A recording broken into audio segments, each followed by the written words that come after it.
नाज़रीन, जब भी कोई यहूदी मर जाता है तो उसकी आंखें बंद करके उसको फर्श पर लिटा दिया जाता है। नाज़रीन, यहूदी अकीदों के मुताबिक मैयत को छूना नापाकी का बायस बनता है। यहूदियों का जनाजा कितने वक्त का होता है? नाज़रीन, इनका लवाया यानी जनाजा 1 घंटे पर मुश्तमिल होता है। इसी तरह हफ्ते वाले दिन अगर कोई बंदा मर जाता है तो उसको हफ्ते वाले दिन दफन करना जायज नहीं समझा जाता। बिस्मिल्लाहिर्रहमानिर्रहीम। मोहतरम नाज़रीन, अस्सलाम वालेकुम। नाज़रीन, मौत एक अटल हकीकत है और हर बनी नौ इंसान ने मौत का जायका चखना है। जब इंसान की जिंदगी खत्म हो जाती है और वो मर जाता है तो हर माशरे और मजहब में मुख्तलिफ तरीकों से उसकी आखिरी रसूमात अदा की जाती हैं। आमतौर पर लोग मुर्दों को दफन करते हैं या फिर नजर आतिश कर देते हैं। इस्लाम, ईसाईयत और यहूदियत में मुर्दों को दफन किया जाता है। हिंदू मत, जिन मत और दीगर मज़ाहिब में मुर्दों को जलाया जाता है। नाज़रीन, यहूदी अपने मुर्दे कैसे दफन करते हैं, यही हमारी आज की वीडियो का मौजू होगा। और आज की वीडियो में हम आपको यहूदी मजहब में मैयत की आखिरी रसूमात और कब्र के हवाले से तमाम मालूमात फराहम करेंगे। नाज़रीन, यहूदी मजहब में जनाजे के लिए इब्रानी लफ्ज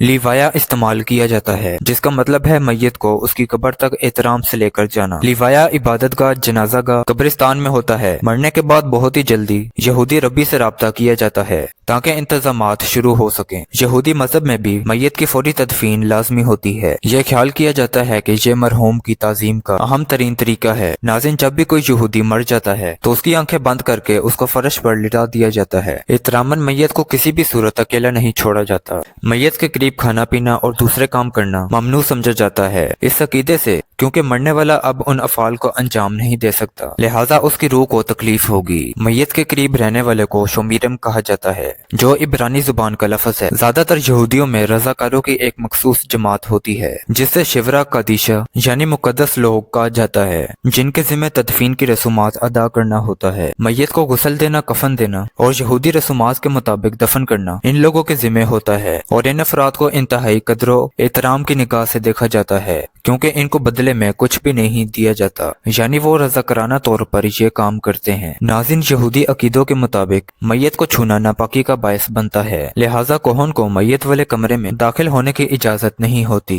कोहन यहूदियत में पादरी की तरह एक मनसब है। वो लोग जिन्होंने मैयत को मस्क किया होता है उन पर गुस्ल या कम अज कम हाथ पांव धोना वाजिब होता है। यहूदियों का जनाजा कितने वक्त का होता है? नाज़रीन, इनका लवाया यानी जनाजा 1 घंटे पर मुश्तमिल होता है। उसी दौरान रबी या पादरी आसमानी किताबों की आयात पढ़ता है। वक्त इस लिहाज से मुख्तलिफ हो सकता है, आया मरने वाला एक मारूफ शख्स था या नहीं, या बात करने वालों की तादाद और खानदान की ख्वाहिश के मुताबिक, ताहम बहुत ही कम 1 घंटे से ज्यादा तवील होता है। एक यहूदी का जनाजा अंग्रेजी और इब्रानी दोनों जुबानों में हो सकता है। बात सूरतों में कोई ऐसी किताब होती है जो इब्रानी से अंग्रेजी में तर्जुमा करती हो। ये फिरके और खानदान की ख्वाहिश पर मुनहसर होता है क्योंकि यहूदियों में 3 फिरके हैं, ऑर्थोडॉक्स, इस्लाही यहूदी और कदामत पसंद यहूदी। ऑर्थोडॉक्स यहूदी आखिरी रसूमात की इजाजत नहीं देता। उनका ख्याल है लाश को सही सलामत जल्दी से जल्दी दफन कर देना चाहिए। इस्लाही यहूदियत आखिरी रसूमात की इजाजत देता है और रब्बी आम तौर पर जनाजे और तदफीन की रसूमात अदा करने के लिए तैयार होते हैं। इसी तरह कदामत पसंद फिरके आखिरी रसूमात के मुखालिफ हैं। नाज़रीन, यहूदियों के अकीदे के मुताबिक जब कोई बंदा मर जाता है तो वो अपने घरों के आईनों पर पर्दे डाल देते हैं और उस दिन अपना चेहरा देखने को बुरा ख्याल करते हैं। इसी तरह हफ्ते वाले दिन अगर कोई बंदा मर जाता है तो उसको हफ्ते वाले दिन दफन करना जायज नहीं समझा जाता और इतवार के दिन का इंतजार किया जाता है। इसी तरह मुर्दे को गुस्ल देने के लिए उसको पूरा पानी में डुबोया जाता है, जिसको तोहरा कहा जाता है। अगर मैयत जख्मी हो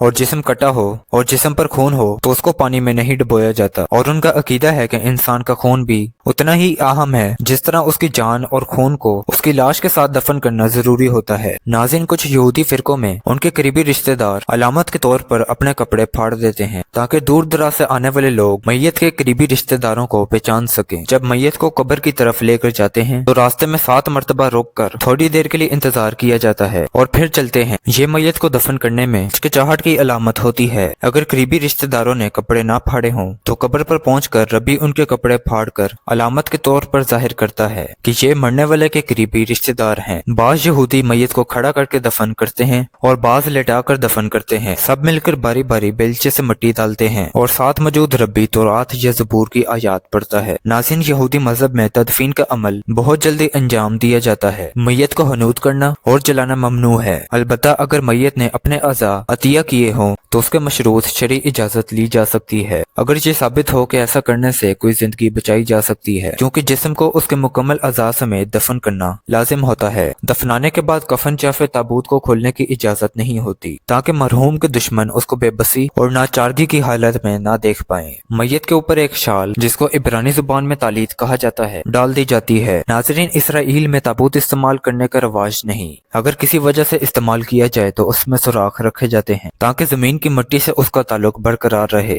एक रस्म ये भी है कि मरने वाले का करीबी अजीज एक मुट्ठ मिट्टी उसके कफन पर डालता है ताकि मरहूम का जिस्म जमीन की मिट्टी से मस्क रहे। नाज़रीन, कवानीन यहूदियत के मुताबिक कब्र के ऊपर तख्ती लगाना लाजिम है ताकि कब्र की शिनाख्त बरकरार रहे। कुछ लोग कब्रों पर पत्थर रखने के भी कायल हैं, यानी जब भी वो अपने मरने वालों की कब्रों के नजदीक जाते हैं तो वहाँ पर गोल पत्थर रख के आते हैं। यहूदी कब्रिस्तानों में ऐसे कसीर तादाद में पत्थर रखे हुए मिलते हैं। नाज़रीन, यहूदी कब्र की तख्ती या कतबा पर मरने वाले की तारीख पैदाइश, उसका ओहदा और उसकी मुकम्मल तफसील लिखते हैं, जो इब्रानी जुबान में लिखे जाते हैं। इसके अलावा कुछ मजीद रसूमात, मसलन सितारे दाऊदी, मनोरा, आयात तौरात और इक्तसाबात 10 एकाम भी लिखे जाते हैं। नाज़रीन, इसी उम्मीद के साथ इजाजत दीजिए कि आपको हमारी ये वीडियो पसंद आई होगी। मिलते हैं जल्द किसी नई वीडियो के साथ। देखते रहिए आलियान जावेद ऑफिशियल। अल्लाह ताला आपका हामी नासिर हो। जज़ाकल्लाह खैर।